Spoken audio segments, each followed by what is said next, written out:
ಏನು ನಮ್ಮ ನಡೆದಾಡೋ ದೇವರು ಶ್ರೀ ಶ್ರೀ ಶ್ರೀ ಸಿದ್ಧಗಂಗಾ ಸ್ವಾಮಿಗಳು, ನಮ್ಮ ಶಿವಕುಮಾರ ಸ್ವಾಮಿಗಳು ಏನಿದ್ದಾರೆ, ಈ ಮಹಾಸ್ವಾಮಿಗಳ ಒಂದು ಆಶೀರ್ವಾದ ಹೇಗಿದೆ ಅಂತ ಹೇಳಿದ್ರೆ ತುಮಕೂರಿನ ಜನಕ್ಕೆ ಮತ್ತೆ ಅಲ್ಲಿನ ಸುತ್ತಮುತ್ತಲವರಿಗೆಲ್ಲ ಎಷ್ಟು ಆಶೀರ್ವಾದ ಇದೆ ಅಂತ ಹೇಳಿದ್ರೆ ಅವ್ರು ನಡೆದಾಡ ಹೋಗಿರೋ ಜಾಗ ಎಲ್ಲ ಇವತ್ತು ವಿಭೂತಿ ಇದ್ದಂಗೆ.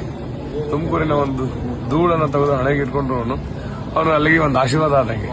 ಅವನಿಗೆ ಬರೀ ಮಾಡ್ತಾದ್ರೆ ಹೋಗಿ ಸಾಕು, ವಿಭೂತಿ ಸಿಗ್ಲಿಲ್ಲ ತಲೆ ಕೆಡಿಸ್ಕೊಂಬೇಡ, ನಡೆದಾಡೋ ದೇವರು ಅಂತ ಯಾಕಂದ್ರೆ ಅವ್ರನ್ನ ಅಂತಹ ಒಂದು ದೈವ ಶಕ್ತಿ, ಅಂತಹ ಒಂದು ದಾಸೋಹ ಶಕ್ತಿ ಅವರಿಗಿತ್ತು. ಇವತ್ತು ಅವ್ರು ಹಚ್ಚಿದ್ವಲ್ಲ ಯಾರಿಲ್ಲ. ಅಷ್ಟು ಮಟ್ಟಿಗೆ ತುಮಕೂರಿನ ಶಕ್ತಿ. ನಮ್ಮ ದಾಸೋಹ 24 ಗಂಟೆಗಳೂ ಒಲೆ ಉರಿತಾನೆ ಇರುತ್ತೆ. ಅರ್ಧ ರಾತ್ರಿ ಹೋಗು ಊಟ ಇರುತ್ತೆ. ಇದು ಸಿದ್ಧಗಂಗಾ ಮಹಿಮೆ. ಅಂತಹ ಒಂದು ಸಿದ್ಧಿ ಪುರುಷರ ಒಂದು ನಮಗೆ ಅವರೊಂದು ಇದು ಬಂದಿದೆ. ನಮ್ಗೊಂಥರ ಹೆಮ್ಮೆ. ತುಮಕೂರಿಗೆ, ಸಕಲ ಕರ್ನಾಟಕಕ್ಕೆ ಮತ್ತೆ ಸಕಲ ಸನಾತನ ಧರ್ಮದವರಿಗೆ ಒಳ್ಳೇದಾಗಲಿ. ಗುರುಗಳ